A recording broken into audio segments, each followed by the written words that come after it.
اللہ الرحمن الرحیم۔ اشفاق بھائی، اعلیٰ حضرت ایک علمی عبقری اور شہرۂ آفاق شخصیت ہیں جن کا وجود جو ہے وہ خداداد صلاحیتوں کا حامل، علم و فضل کا بحر ذاخر، حکمت و دانائی کا پیکر مجسم، عاجزی و انکساری کا عملی نمونہ، زہد و ورا کا جبل استقامت، احکام شرع کا جامع، اسرار معرفت کا مخزن اور محبت و مودت کی زندہ دلیل تھا۔ گویا کہ آپ کی ذات مبارکہ جو ہے وہ علوم لدنیا و علوم قصبیہ کا حسین سنگم تھی۔ آپ رحمت اللہ تعالی علیہ کی شان یہ ہے کہ آپ نے جس علم کے جس مسئلے پر قلم اٹھایا اس کی آخری حدوں کو چھوا اور اسے علم نشرح کر کے چھوڑا۔ دلائل و براہین کی وافر مقدار، مسائل جدیدہ کی تحقیقات کا انبار، تنقیحات و تشریحات کا استمرار اور فقہی جزیات کا کثرت استحضار اور ان کا استعمال لگاتار آپ کو ایک علمی و عبقری شخصیت کا مقام دلاتا ہوا نظر آتا ہے۔ اشفاق بھائی، تاریخ پر نگاہ دوڑا کے دیکھیں، بہت ہی کم ایسے لوگ گزرے ہیں جو دینی علوم کے بحر ذخار سے گوہر آبدار بھی حاصل کر سکے اور دنیاوی علوم میں بھی درجہ کمال پر فائز ہوئے، اور اگر دونوں طرف توجہ رہی بھی تو درجہ کمال بہت ہی کم لوگوں کا نصیب تھوڑا رہا جی۔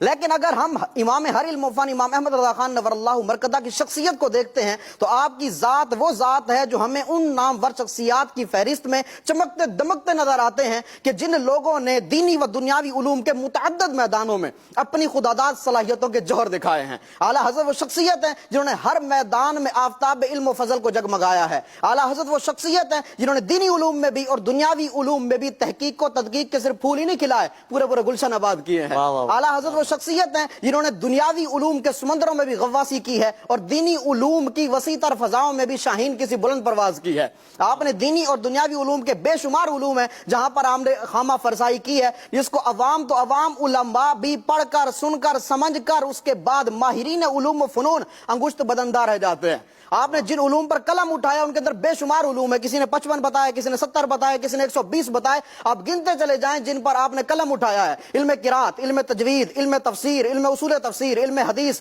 علم اصول حدیث، علم اسانید حدیث، علم اسماء الرجال، علم جرح و تعدیل، علم تخریج حدیث، علم لغت حدیث، علم رسم الخط القرآن، علم فقہ، علم اصول فقہ، علم رسم المفتی، علم الفرائض، علم الکلام، علم الاحکام، علم الاحکام، علم الاوزان، تقابل ادیان، علم المعانی والبیان، علم البلاغت، علم العقائد، علم النور، علم المباحث، علم مناظرہ، علم الصرف، علم النحو، علم الادب، علم العروض، علم البر والبحر، علم الحساب، علم الانصاب، علم ریاضی، علم زیجات، علم تکسیر، علم ہندسہ، علم جبر و مقابلہ، علم تقویم، علم جفر، علم رمل، علم توقیت، علم اوفاق، علم نجوم، علم مساحت الارض، علم جغرافیہ، طبعیات، ما بعد الطبعیات، استعارات، فلکیات، ارضیات، مثلثات، معدنیات، ادویات، نباتیات، شماریات، اقتصادیات، معاشیات، مالیات، صوتیات، ماحولیات،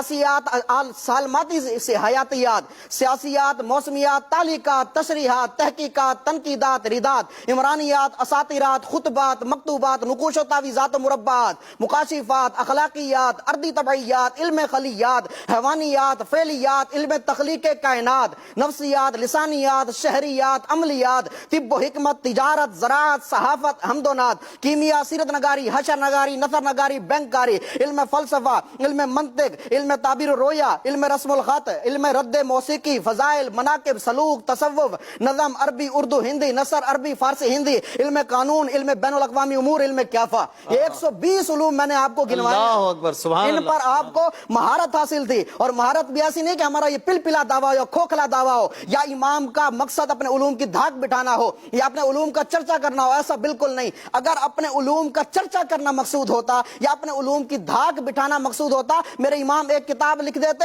ہر فن کے اندر تھوڑا تھوڑا کلام فرما دیتے، لوگوں میں دھاک بیٹھ جاتی، امام نے کمال کر دیا۔ لیکن ایسا نہیں ہے، میرے امام کا مقصد یہ نہیں تھا، میرے امام کا مقصد تبلیغ دین، ترویج سنت، بیداری ملت اور اصلاح امت آپ کا مقصد تھا۔ اس لیے جب کسی ایک فن پر لکھا اور اس فن پر لکھنے کے بعد دوبارہ اس فن پر لکھنے کی ضرورت پیش آئی، میرے امام نے دوبارہ قلم اٹھایا اور گلستان رضا کے پھولوں کو صفات کرتاس کی زینت بنا دیا۔ آپ نے دوبارہ قلم اٹھا کے لکھا، آپ دیکھتے چلے جائیں، یہ کوئی دعویٰ پلپلا نہیں ہے۔ علم العقائد اٹھائیں، میرے امام کی 31 کتابیں، علم الکلام اٹھائیں، میرے امام کی 17 کتابیں، علم المناقب اٹھائیں، میرے امام کی 18 کتابیں، علم مناظرہ اٹھائیں، اس میں میرے امام کی 18 کتابیں، علم فضائل اٹھائیں، اس میں میرے امام کی 30 کتابیں، علم اصول فقہ اٹھائیں، میرے امام کی 9 کتابیں، علم فقہ اٹھائیں، میرے امام کی 150 کتابیں، علم حدیث اٹھائیں، میرے امام کی 200 سے زائد کتابیں، سائنسی علوم اٹھائیں، میرے امام کی 100 سے زائد کتابیں، اس کے علاوہ علم تفسیر اٹھائیں، میرے امام کی 6 کتابیں، علم توقیت اٹھائیں، میرے امام کی 6 کتابیں، علم رسم الادب العربی اٹھائیں، میرے امام کی اس میں بھی 6 کتابیں، علم الفرائض اٹھائیں، میرے امام کی 4 کتابیں، علوم اسکار اٹھائیں میرے امام کی 5 کتابیں، علوم شتہ اٹھائیں میرے امام کی 5 کتابیں، اور مختلف جو ہے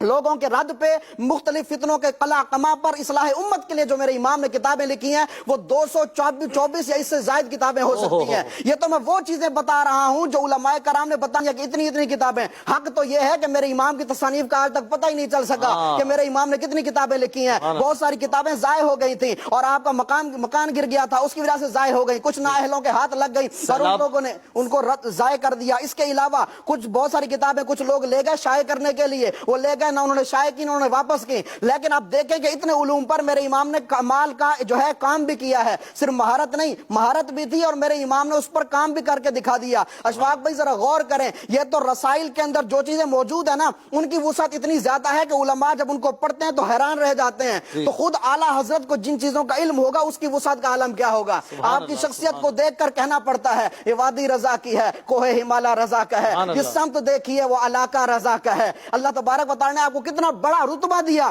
اسفیہ چومنا چاہیں وہ تلوار رضا کا ہے۔ اللہ نے تجھ کو ہر فضل عطا کیا، کون سا علم جس میں نہیں حصہ دے رہا۔ اللہ تبارک و تعالی نے آپ کو وہ شان وہ عظمتیں عطا فرمائی ہیں۔ یہ آپ کے علمی مقام پر میں نے تھوڑی سی گفتگو فرمائی۔